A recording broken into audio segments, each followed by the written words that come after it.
Good day and welcome to Quilting with Don Bargello, episode 7, where I'm going to quilt the Eye of Sauron quilt. If you're just tuning in, I've been working on this Bargello style quilt that follows a really cool pattern by Eileen Wright, and due to the choice of colors I use, it reminds me of the Eye of Sauron from Lord of the Rings. So if you need to go back a bit to see what this is all about, by all means, help yourself. Now, the last episode, episode 6, was over 2 months ago, and I apologize that it's taken so long to get to this point. But there's a few good reasons. I traveled for a bit to Europe, then I came back and was all ready to use this baby right here. Carolyn had a couple projects on the go, and the machine broke down.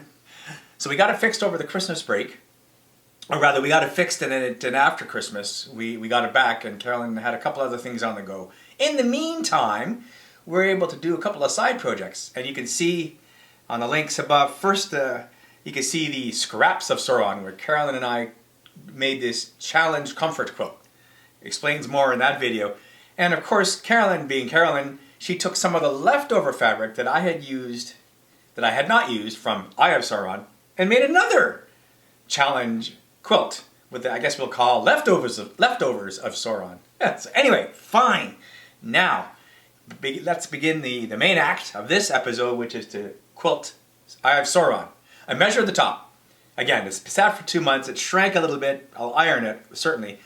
But right now I'm looking at 102.5 inches wide by 100.5 inches tall. This long arm machine is a 10-foot frame. But because this guy here, this carriage, takes up space side to side, I can only effectively sew about 104 inches of quilt top. Well, that's close. So I'm going to have to be very careful placing Eye of Sauron at this top. As well as you may know from other, if you've ever done long arming or had other people do it for you, you need to add extra backing and batting around all the sides to make sure that you're able to properly sew the top. I'm just about to start ironing stuff, backing, and quilt top. But I thought I'd show you something cool that I built for Carolyn based on a design that she gave me. What you see behind me here is, now the top is a little abused, but it's a custom-made ironing board. I took a piece of plywood that is 67 inches wide by 22 inches deep, if you will, and then I put some rails on it so that it snugs over top of an existing ironing board Carolyn has. So what I've created is this very large and wide ironing surface, which is great for when you're ironing large pieces of fabric. So that's pretty cool.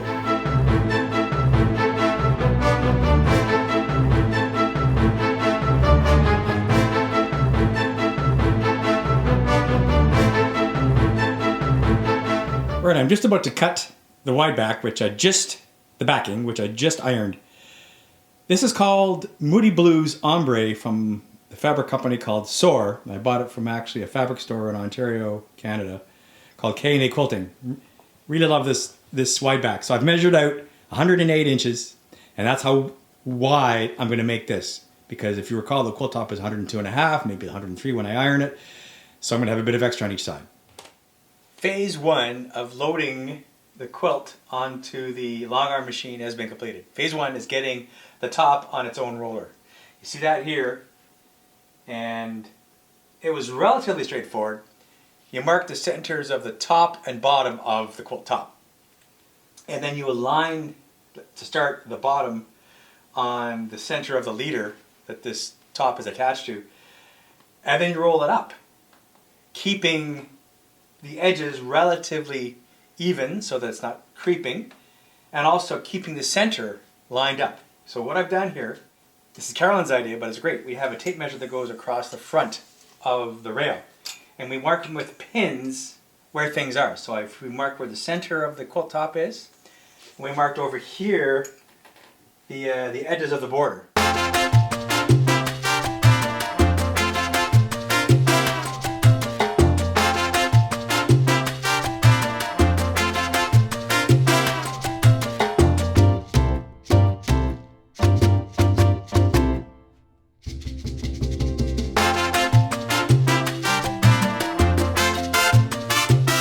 Phase 2 is complete.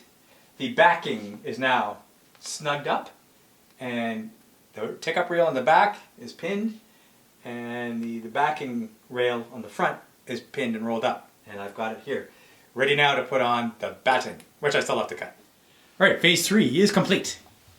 You now see here the batting on top of the backing.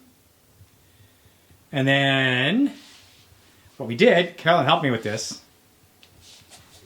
You'll see it here, we wrapped the batting around its own rail. So we're now using a total of 4 rails for this quilt. Right? There, with the blue, is the back side of the top. You just saw the batting rail. You've got the backing rail. I'm trying to point it to right there. It's got the backing wrapped around it, and then the batting floating over top. So now I just have to baste the batting to the backing, and then roll the top onto it, and baste that. Phase 4, getting the top on, is done, but it was quite the adventure. Why? Well, I had a lot of help because it's very important, it turns out, to get the top as square and as even at the beginning as you can possibly do it. So there was a lot of work using the long arm channel locks to get nice, even, square lines along the top and down the sides. And then a lot of basting went on. And even ironing to make sure there's no puckers.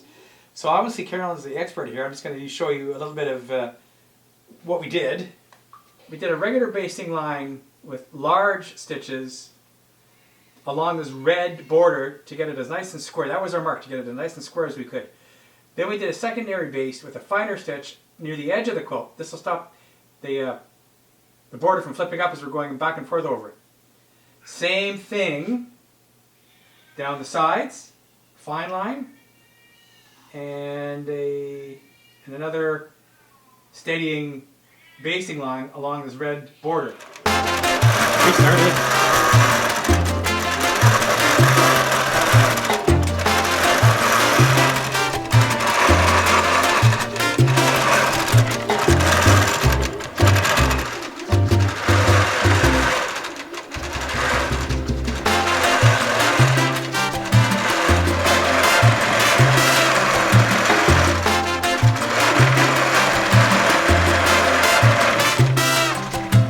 Day 2 of the quilting of Eye of Sauron. Quick update.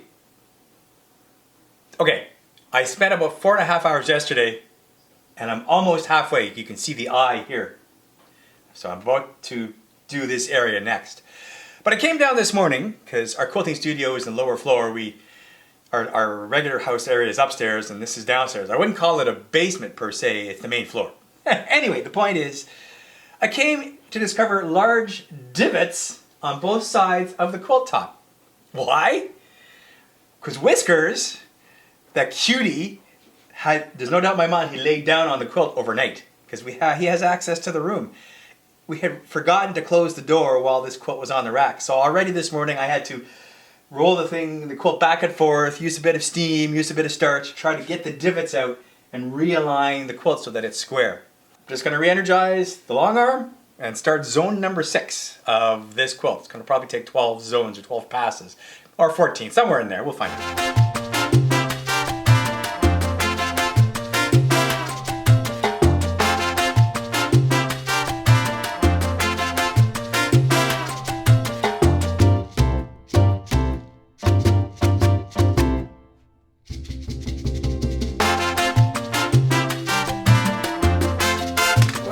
What you just saw there was a complete zone cycle of quilting in fast motion. So you saw me start the machine and it was doing its thing. Then for a bit I had to pause and change the bobbin, not a problem. Bit of maintenance, and when I change the bobbin, I clean out the bobbin case area and I add a bit of oil to the mechanism to make sure it's lubricated. It continued on.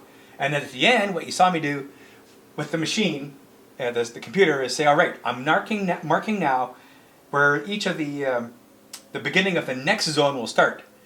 And then the machine says, right, now you're going to roll up the quilt to the next spot.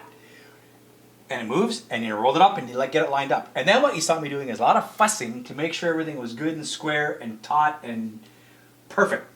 In fact, what I ended up doing as a result of that, of moving things around and adjusting and using my markers on the tape here to make sure that my edges are more or less in line. What you also saw me do is add a basting line across the center, just to make sure that I've still got a nice even line, so visually things are horizontal and look great.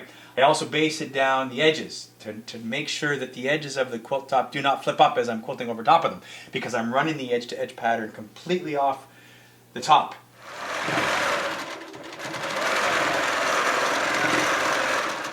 This marks the halfway point of quilting the Eye of Sauron, just into the eye itself. This is the last zone, so the last time, theoretically, I have to load the bobbin or do anything else. Let it get sewed.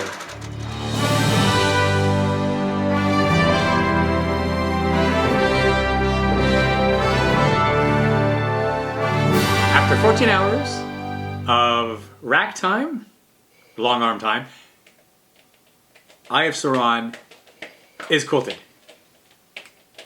Just a moment. Put them on here. As I'm starting this, Wobbs decided he had to make an entry. He is a quilting cat, eh, Wobbs? Anyway, so, some statistics. Like I said, 14 hours to quilt it. 601 yards of stitching. So, theoretically, that's at least 1,200 yards of thread. Probably a little more, because you've got the bobbin, of course, and the regular thread coming from the top. And there is over 250,000 stitches. Yes, you heard that right. Over 260,000 stitches to quilt this top, because the machine keeps track of that, and I just added it up. So this is a win. So far, maybe 130 hours or so of time overall in this quilt, but I'm not done yet. For this episode, last thing I'm going to do is trim the quilt using Carolyn's patented method. I thought I'd show you what Carolyn has taught me on how to square the corners. I just did the first two with a lot of assistance from Carolyn, and she's showing me a method that really works well. What we're trying to accomplish is make sure that you have 90 degrees at each corner, because when you do that and then you fill in the sides between the corners, it ensures a nicely looking square quilt. It's all about making it look square. And the only way to do that is to start off square. So I've got this big square ruler here, you see here. And what Carolyn showed me to do is you pick a spot that you're going to use as your reference. And I'm using the top of the red border, which is underneath the ruler. And from the first two corners, we discovered that seems to be the easiest way to do it is to line up the top of the red border here and here at the 2 1/4 inch line. That just seems to be the right spot, that when you're cutting, you're getting as close to the original border as possible. It's okay to leave a bit of the backing and batting, as long as it's not too much, because clearly when you bind it, it's going to go around and you'll hide any batting that may be left over, but obviously you want to minimize it.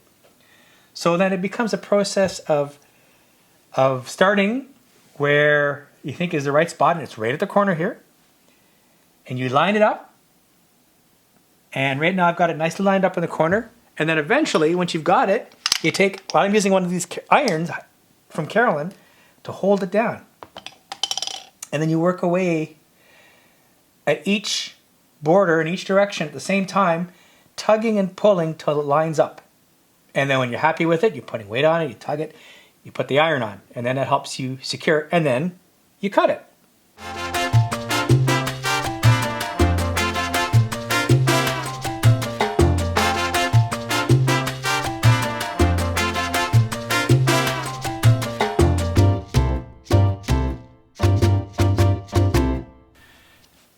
And there you have it. One corner, so that makes 3, one more to go, and then we do the in-betweens. That's all I'm gonna do. The Eye of Sauron is quilted. So excited about this. I'll give you a close-up in a sec so you can see the pattern, but check this out. Ta-ta-ta! Isn't it gorgeous? I'll just stand back a bit more here. Totally love it. Now, obviously it doesn't look much different from when you last saw it. Measured it. It shrunk almost 3 inches as I quilted it from side to side, and 1 inch from top to bottom. So now the quilt top measures 100 inches wide by 99 inches tall. So that's, that's pretty cool.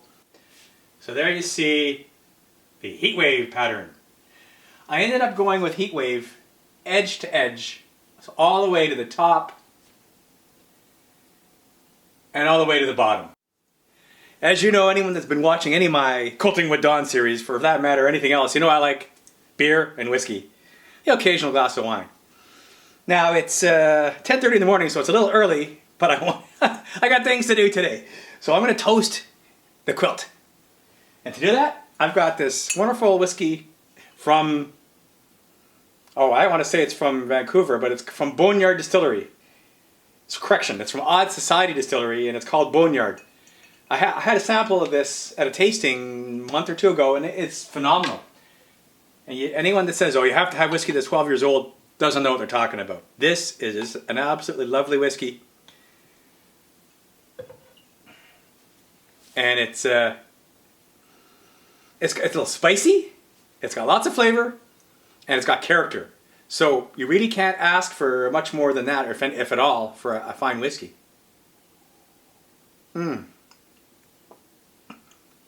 Oh, and it's pretty smooth. Again, don't know how aged it is.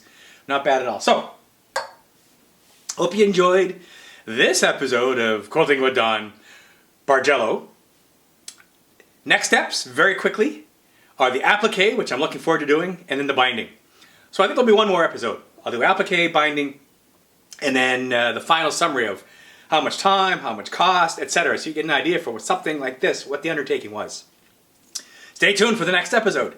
And happy quilting. Cheers.